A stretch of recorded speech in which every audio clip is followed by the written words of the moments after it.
malaman ng mga kapatid ko, wala akong ibang ginusto, kundi padadaliin ang buhay ninyo para sa inyo. Para hindi kayo mahirapan. Ang sakit lang na kapag wala ka. Pag wala ka na pala, wala na rin yung respeto.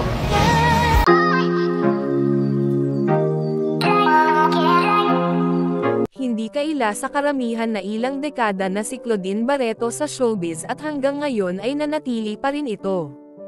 Isa si Claudine Barreto sa magkapatid na talagang sikat sa industriya ng showbiz, at hindi din may kakaila na marami na ding pera at mga ari-arian na napundar itong si Claudine Barreto, at dahil sa kanyang kasikatan ay mas nakikilala din ang kanyang pamilya at mga kapatid nito sa mundo ng showbiz. Sa latest interview ng ina ni Claudine Barreto na si Inday Barreto, ay ipinagtanggol niya si Claudine ang kanyang bunsong anak. Isiniwalat nga ng ina nito lahat ng baho ni Raymart Santiago na agad naman pinabulaan ng kampo ni Raymart na ito ay hindi totoong mga paratang.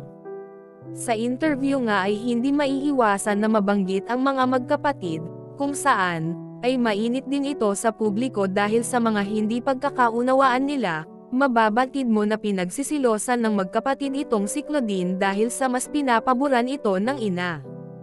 Kapansin-pansin ang mga nilabas na hinanakit ng isa sa mga kapatid ni Claudine na si Marjorie Barreto matapos ang interview ng ina kay OJ Diaz. Sa kanyang Instagram ay naglabas ito ng isang saloobin, na tila pinapahiwatig nito na hindi totoo ang lahat ng mga sinasabi ng ina tungkol sa kanya at kay Raymart Santiago.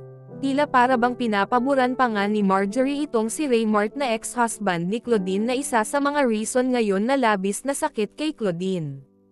Siguro nga ay mas pinapaboran ng ina itong si Claudine dahil mas alam nito kung sino ang mali sa kanila at kailangan na suporta. Sa isang interview nga ni Claudine Barreto habang ito ay umiiyak ay pinapahiwatig nito, na tila nalilimutan na ng mga tao ang kanyang mga ginagawang sakripisyo, lalong-lalo na sa kanyang mga kapatid, na ngayon ay hindi na siya gaanong nasa kasikatan at tila ay naubos na din ang kanyang pera, ay tila binabaliwala na siya ng kanyang mga minamahal na mga kapatid.